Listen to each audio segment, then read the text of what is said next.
O tema da nossa igreja, já alguém decorou para este ano? Uma igreja? Ninguém sabe, não é? Uma igreja intencional.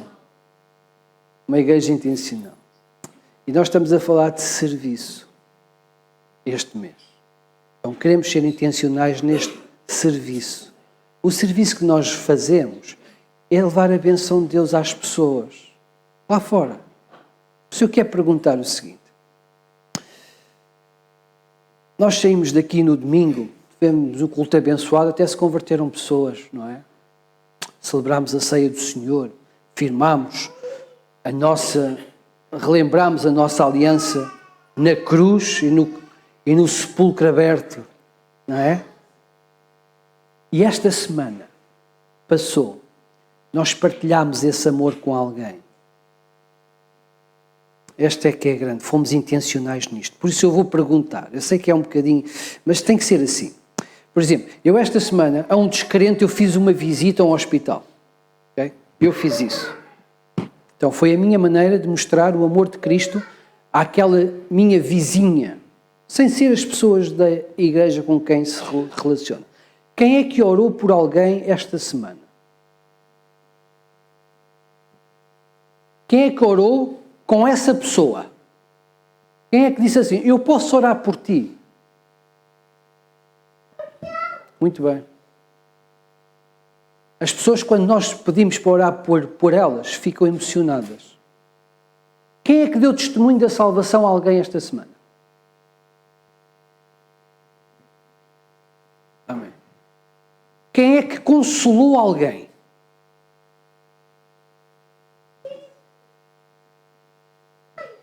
Agora eu não quero que levantem a mão. Quem é que não fez nada disto? Ok. Não quero envergonhar ninguém, mas a nossa vida cristã é uma vida de serviço. Somos sal e luz do mundo. Se eu vou perguntar agora, ninguém precisa de responder. O que é que esta semana eu posso fazer para levar Cristo à minha família? À pessoa que trabalha comigo 8 horas por dia. Ao meu vizinho. Ao meu aluno. Ao meu doente. Ao meu patrão. O que é que eu posso fazer esta semana? Levar um doce? E a pessoa pode perguntar, mas porquê é que me trouxeste isso? Olha, porque quero partilhar contigo o amor de Cristo. E lembrei-me de ti.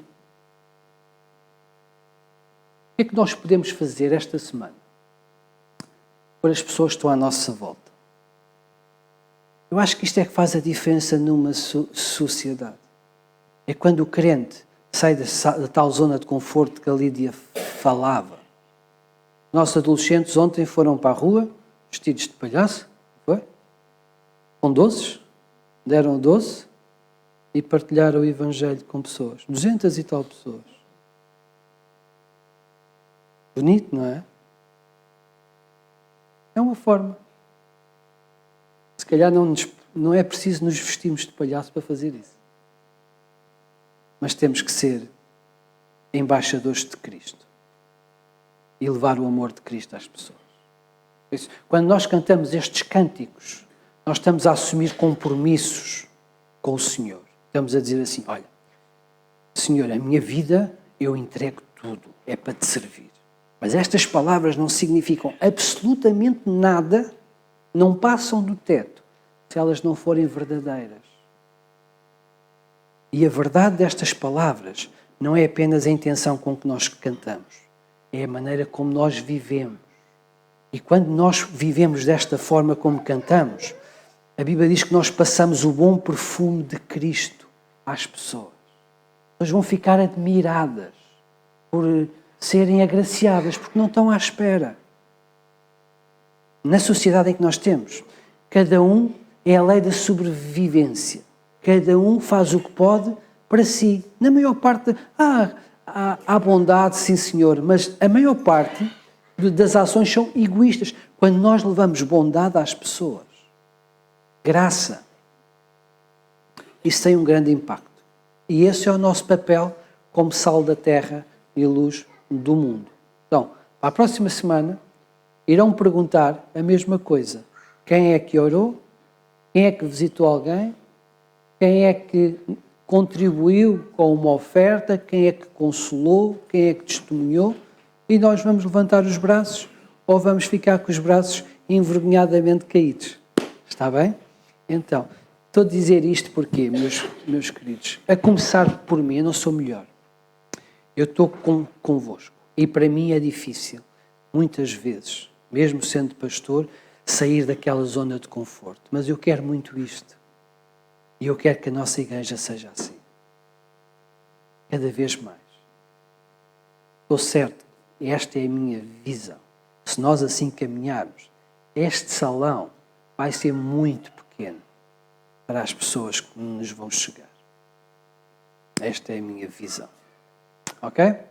Abram a vossa Bíblia na terceira carta de João.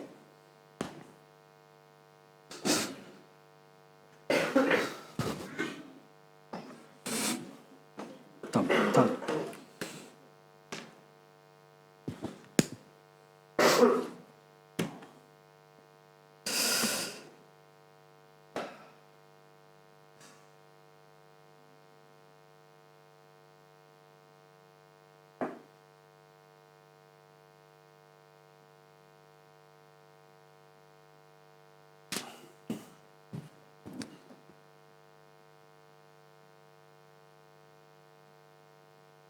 Terceira carta de João.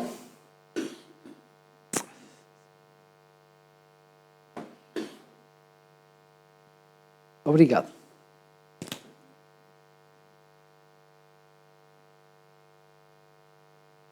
Fazer aqui algumas perguntas que eu acho que os irmãos nunca que desconhecem estes assuntos.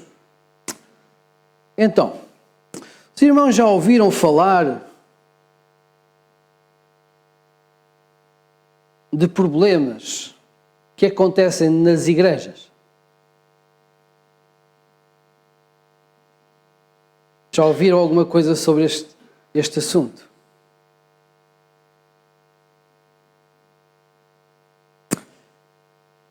E sobre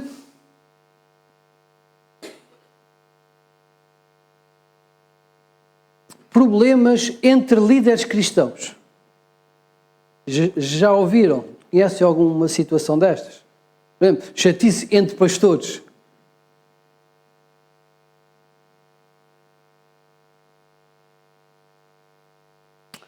E sobre pastores ou líderes que, em vez de fazerem tudo para que o Evangelho seja conhecido, são os primeiros a atrapalhar. Também acontece? Misericórdia. E sobre pessoas que acham que são donos da igreja.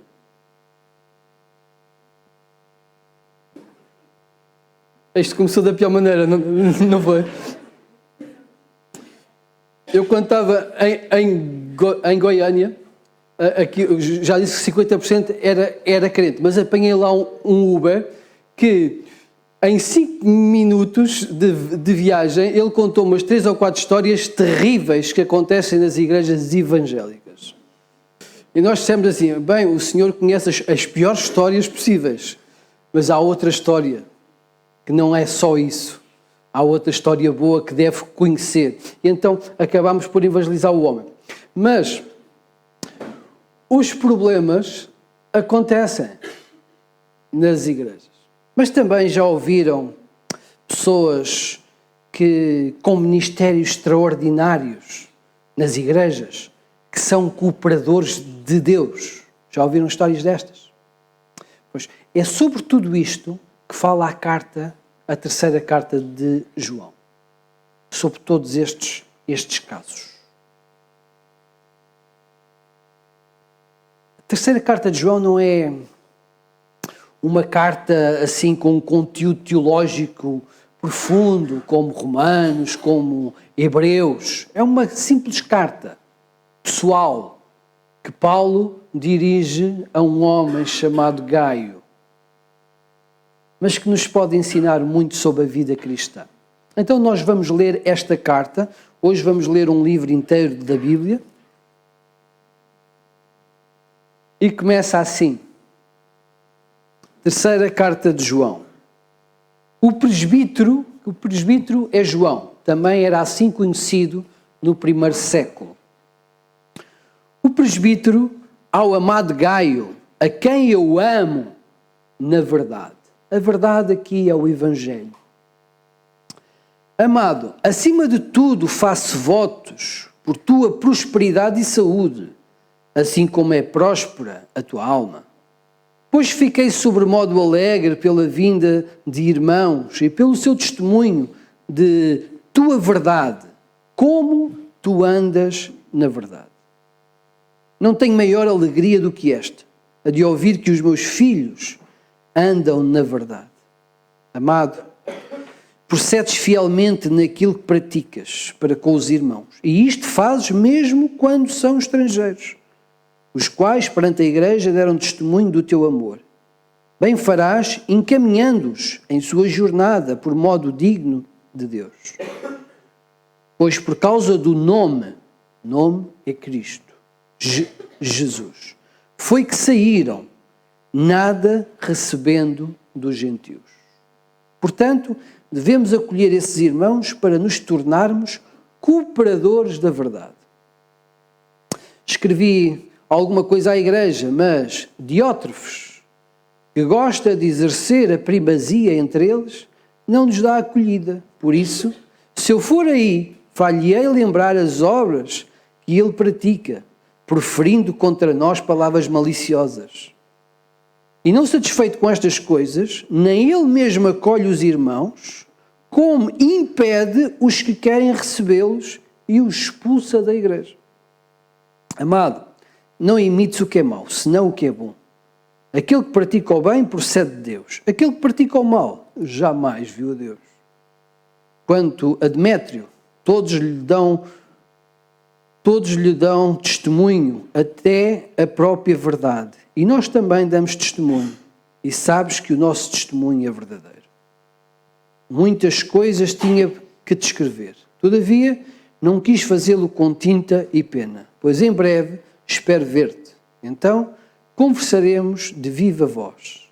A paz seja contigo. Os amigos te saúdam. Saúda aos amigos, nome por nome.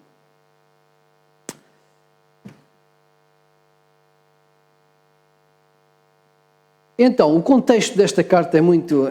A história desta carta é muito interessante.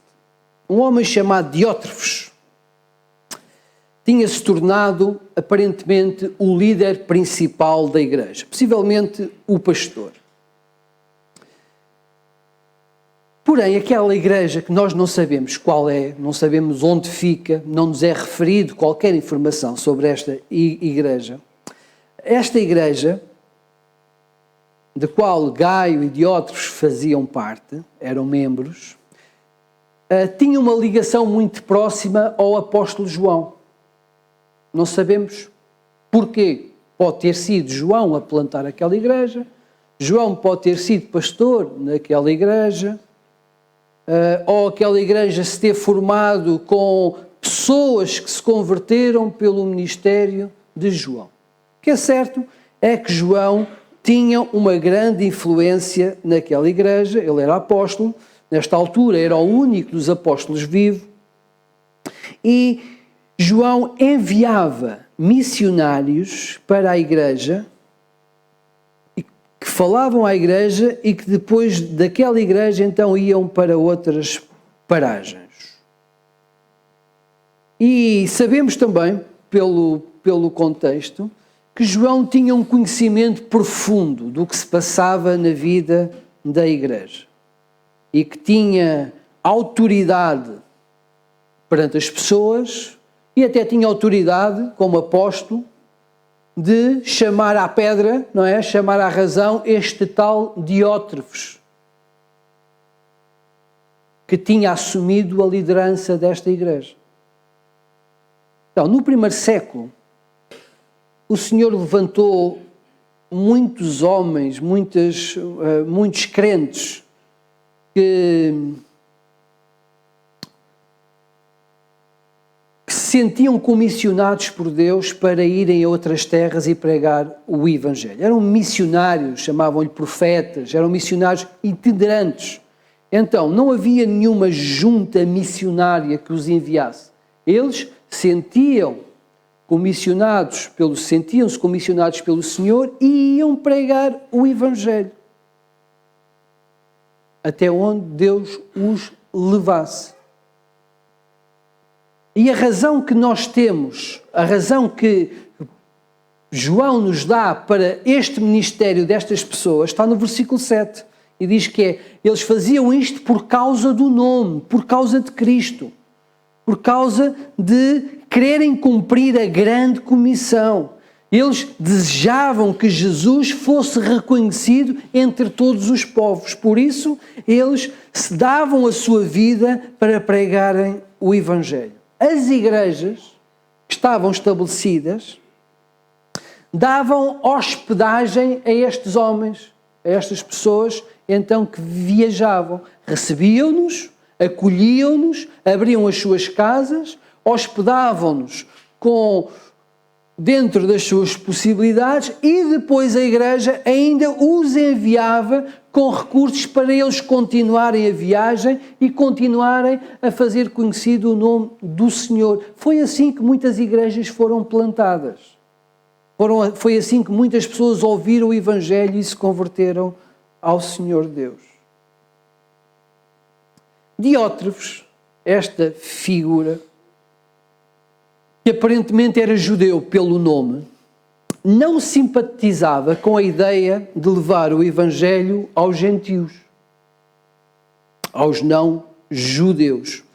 Muitos judeus eram contra o anúncio do Evangelho aos gentios. Essa foi uma das primeiras dificuldades que a igreja primitiva teve. Então, o Messias era dos judeus.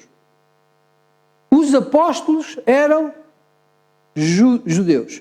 Os primeiros cristãos converteram-se em Jerusalém. Então, tudo aconteceu no território de Israel.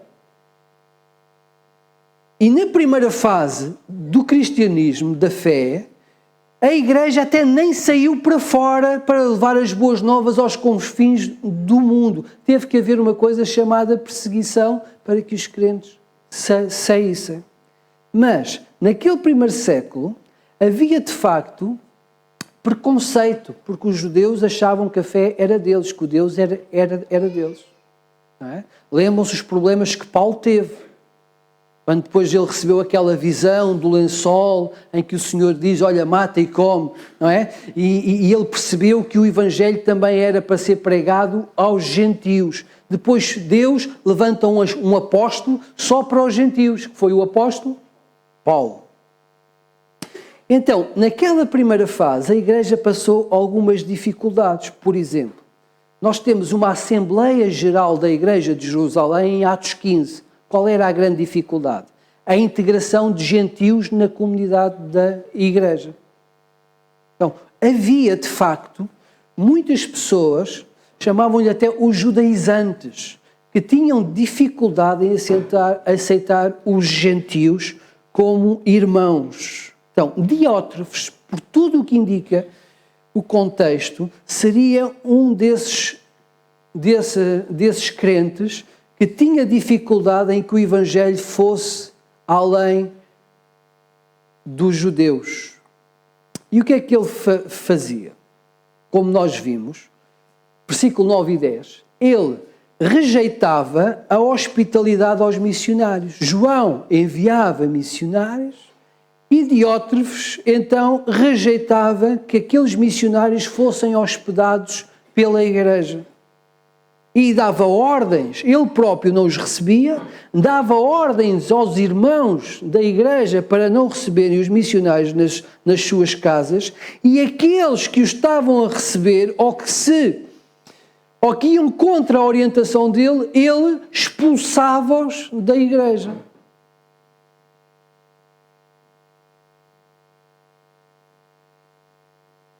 Além disto, nós vemos que ele ainda dizia mal do apóstolo João. É impressionante, não é? Eu imagino até ele a dizer mal de João. Diótrefes, ninguém sabe quem é. Dizer mal de João, o apóstolo, o discípulo amado. O que é que ele podia dizer mal dele? Mais ou menos assim. Quem pensa João que é? É ridículo, não é?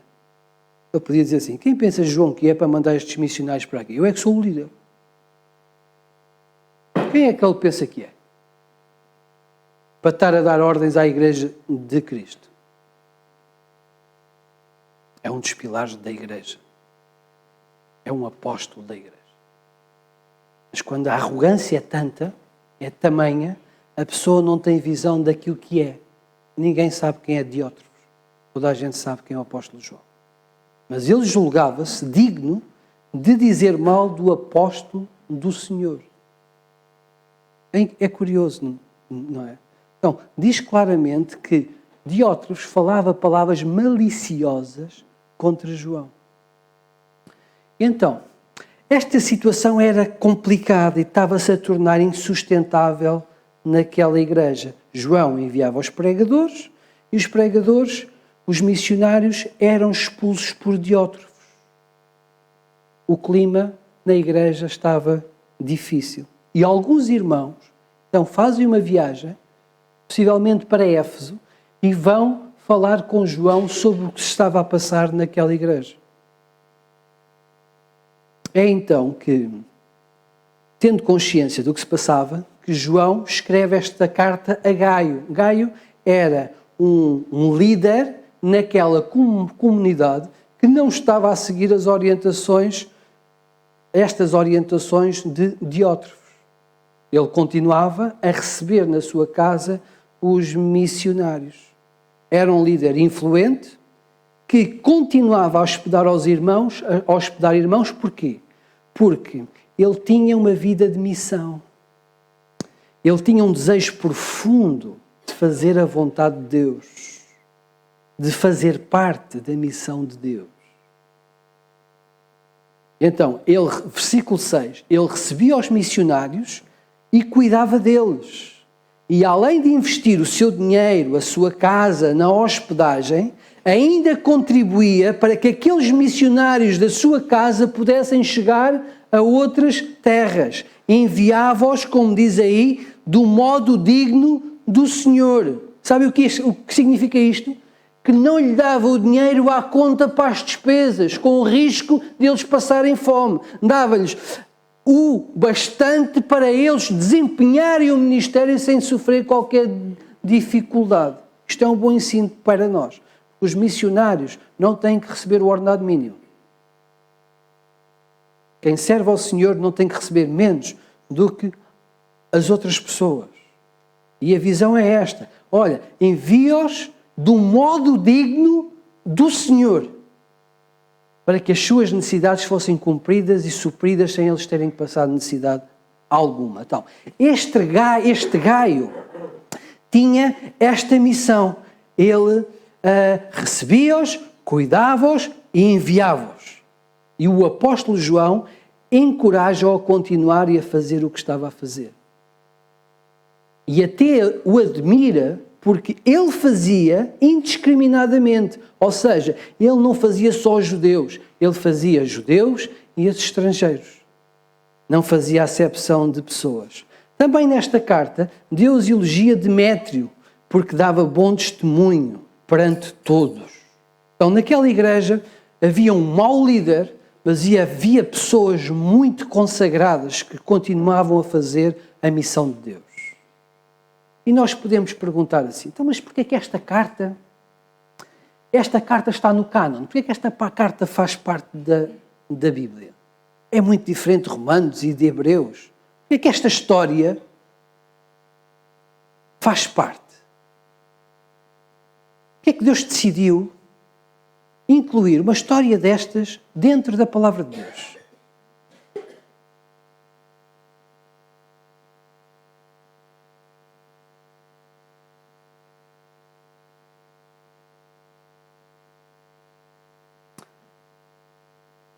Porque o que está em causa é a proclamação do Evangelho pela Igreja. E foi por isso que Jesus veio ao mundo. Foi por isso que Jesus foi ao Calvário. Foi para que homens pudessem ser salvos. Para que o Evangelho, a mensagem do amor de Deus, que salva e transforma vidas, chegasse ao coração das pessoas. E esta mensagem foi concedida à Igreja como um privilégio e como uma missão. E Diótrefes, com os seus preconceitos, estava a impedir que isto fosse feito. Líderes como Diótrefes prejudicam o avanço do reino de Deus. A Igreja, quando tem um líder destes, a Igreja é altamente prejudicada. A Igreja sofre e o reino de Deus não avança.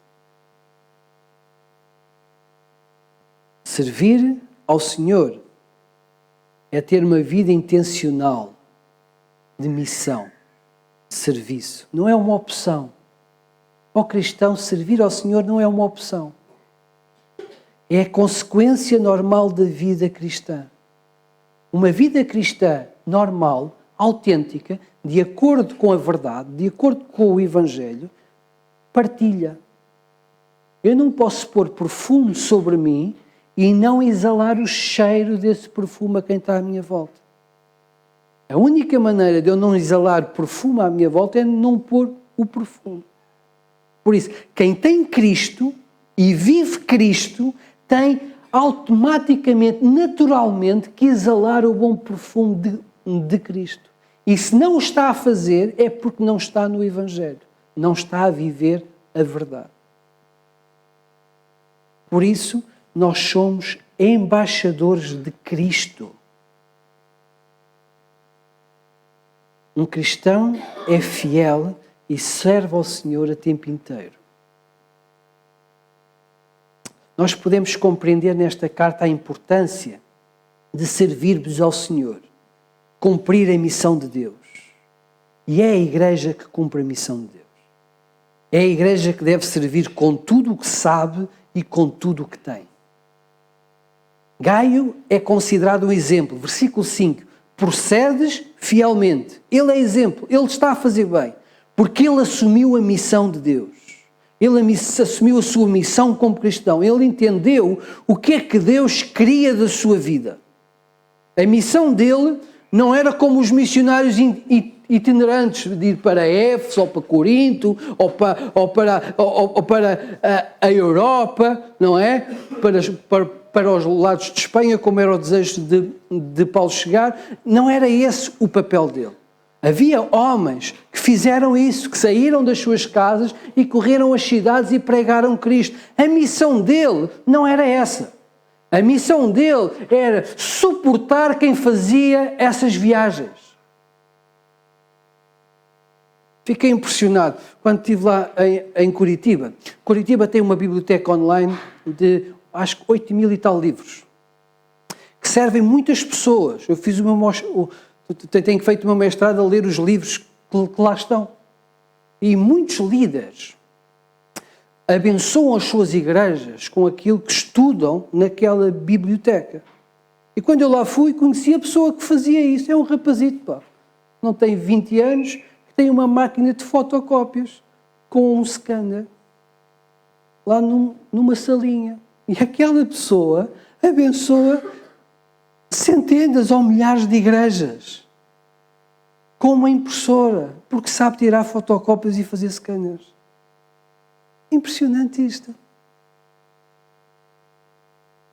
Então, cada um de nós tem a missão que Deus lhe deu com os seus dons, com os seus talentos, com as suas capacidades, com as suas competências. E o trabalho deste Gaio era abrir a sua casa. Era dar dormida aos missionários, dar-lhes comida e sustentá-los para que eles continuassem a pregar Cristo. E é muito interessante a oração que aqui está, de João por Gaio. Olha, os irmãos vejam. Versículo 2. Amado, acima de ti faço votos. Esta parte, faço votos, pode ser traduzida como peço a Deus. Peço a Deus. E o que é que João pedia a Deus? Por Gaio. Saúde e prosperidade. Certo? Então, João pedia que Gaio fosse um homem saudável e que tivesse muito dinheiro. Ok? Então, não temos problema em pedir prosperidade ao Senhor. Mas a oração não é só essa. A oração diz, assim como é próspera a tua alma. Ou seja, que tu possas crescer financeiramente, possas ter muita saúde, crescer financeiramente como tens crescido espiritualmente. E aqui a questão que nós podemos perguntar é, se eu pedir ao Senhor dinheiro, prosperidade, como é próspero a minha vida espiritual, isso é bom ou mau? Depende. Pode ser muito bom, mas pode ser que, se nós não temos uma vida espiritual frutífera, vamos à falência, não é? Por isso, o irmão, tenha cuidado com a oração que faz. Então, o dinheiro para Gaio não era apenas para lhe dar conforto, prazer, estabilidade na vida. O dinheiro para Gaio era um meio de adoração, era uma ferramenta poderosa para ele cumprir a vontade de Deus. Por isso havia boas razões para o apóstolo pedir ao Senhor que o abençoasse muito, porque sabia que a bênção dele seria a bênção também para todas as pessoas. Isso é outra pergunta que nós podemos fazer ao Senhor. Olha, o Senhor tem boas razões para nos prosperar financeiramente? Tem. O Senhor tem boas razões para que no nosso emprego nós possamos subir de posto ou ganharmos ainda mais? Tem o Senhor razões para fazer isso? Depende da nossa fidelidade. Porque sabemos que às vezes muito dinheiro longe da vontade do Senhor, o que é que vai acontecer? Vai cair na idolatria, no campo da idolatria, e vai nos enfraquecer. Às vezes Deus não tem boas razões para nos prosperar financeiramente. Agora, o que é que eu quero dizer com isto? É que Gaio tinha este ministério. Ele servia ao Senhor com tudo aquilo que ele era, com tudo aquilo que ele tinha. E ele tinha compreendido qual era a sua missão. E a sua missão era suportar o trabalho missionário da sua igreja. E ele fazia-o irrepreensivelmente. E João diz-lhe, tu procedes fielmente, tu tens sido fiel. Versículo 3 mostra-nos, pois fiquei sobremodo alegre pela vinda de irmãos e pelo seu testemunho da tua verdade. Ou seja, da forma como tu vives a fé, como tu andas no Evangelho. A nossa vida, se não for vivida com missão, nós estamos a perder muita coisa boa. Nós estamos a perder muitos milagres. Diótrefes estava a perder muito. E estava a prejudicar aqueles que queriam fazer. Agora, Gaio, Demétrio, eram cooperadores de Deus. Cooperadores de Deus. A nossa missão pode ser cuidar de crianças, ensinar as crianças a assumirem um compromisso com Deus. Nós podemos ter a missão de levar os nossos evangelhos, os nossos adolescentes a seguir o Evangelho. Nós podemos nos dedicar a formar liderança cristã para as igrejas. Podemos ajudar a igreja a louvar com excelência, para que o louvor que chega à presença do Senhor seja o mais digno possível. Nós podemos cuidar dos mais fracos, das viúvas, dos mais pobres. Nós podemos suportar outros em oração. Nós podemos ser os braços, lá como aquela imagem linda de Moisés de braços no ar e outros que seguravam, não é? Os seus braços para que ele continuasse a orar. Nós podemos ser esses suportes de oração da igreja. Nós podemos contribuir, e isso cabe a todos, para o sustento da igreja. Qual é a sua missão? Dentro e fora de portas. O que é que Deus tem pedido que faça?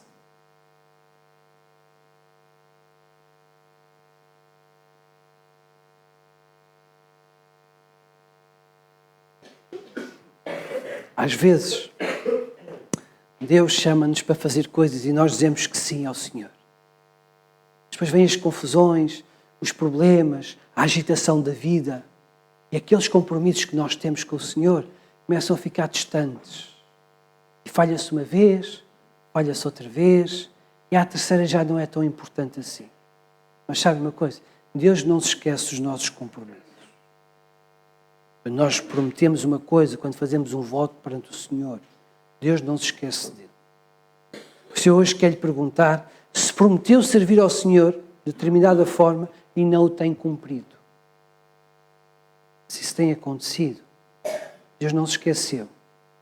Tem que voltar atrás, pedir perdão, voltar atrás e fazer o que estava a fazer. Se calhar o Senhor tem-lhe dado talento, capacidade, dom para desempenhar alguma função. Não é preciso cargo. Sempre digo, não há desempregados no reino de Deus. O que é que Deus quer que faça? Lá no emprego, lá na escola. Qual é a sua missão lá? Ir-se das mesmas piadas? Entrar nas mesmas conversas? Ou é ser sal e luz de Cristo onde está? Qual é a sua missão na família? Levar o marido para Cristo? Caso ele não seja cristão? Sentar-se com o filho e ensinar-lhe o temor do Senhor?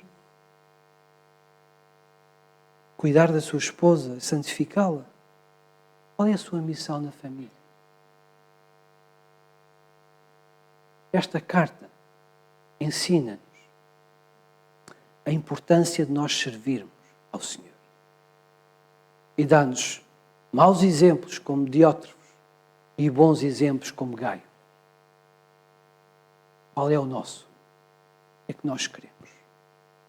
O Senhor quer é que nós o sirvamos com a excelência, colocando a nossa vida em constante missão.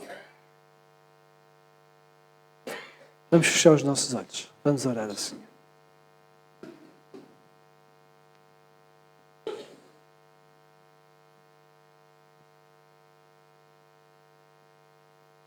Senhor Deus, fala connosco agora, Senhor.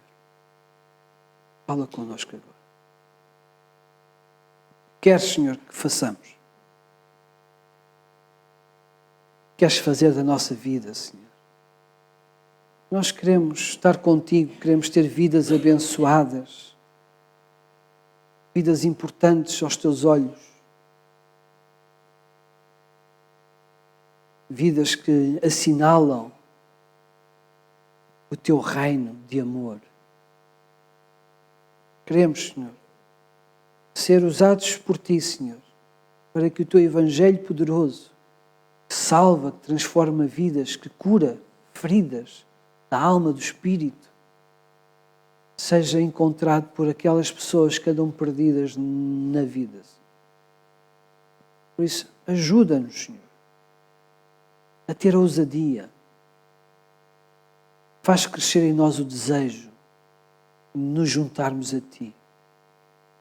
Senhor, e perdoa cada vez que somos egoístas, cada vez que olhamos para a nossa vida e nos colocamos no trono da nossa vida, com as nossas necessidades, com os nossos prazeres, com os nossos gostos, com os nossos sonhos. Perdoa-nos quando olhamos para aquilo que Tu nos deste e achamos que é nosso e que só serve para nos servir a nós. Ó Senhor, ajuda-nos. ser como Gaio. Investia toda a sua vida, tudo o que sabia fazer, tudo o que tinha, toda a sua motivação, para que o teu Evangelho fosse pregado até aos confins do mundo. Como igreja, ajuda-nos a ser assim, Senhor. Eu te peço um avivamento entre nós. Que nós sejamos forçados pela vontade que tu colocas em nós, de queremos fazer bem, de queremos fazer o melhor para ti e para aquele que está ao nosso lado. Ó Senhor, eis-nos aqui. Envia-nos a nós. E esta é a oração ousada que fazemos hoje, depois de ouvirmos a tua palavra. Usa-nos a nós. Pois é em nome de Cristo, desceu dos céus, se fez homem, morreu e ressuscitou, para que nós fôssemos salvos. É em nome dele que nós oramos. Amém. Quero desejar uma semana abençoada e uma semana de serviço a todos vós. Que Deus nos abençoe. Se alguém tiver alguma história bonita durante esta semana, daquilo que Deus fez através de si, não queremos dar glória a si, queremos dar glória a Deus. Mas se alguém tiver algum testemunho bonito daquilo que Deus fez, então, por favor, partilhe, que nós queremos dizer, olha, Deus esta semana fez isto. Amém? Vamos ficar em silêncio a ouvir o pós-lúdio, a oportunidade do irmão, da irmã, poder fazer uma oração de compromisso com o nosso Deus.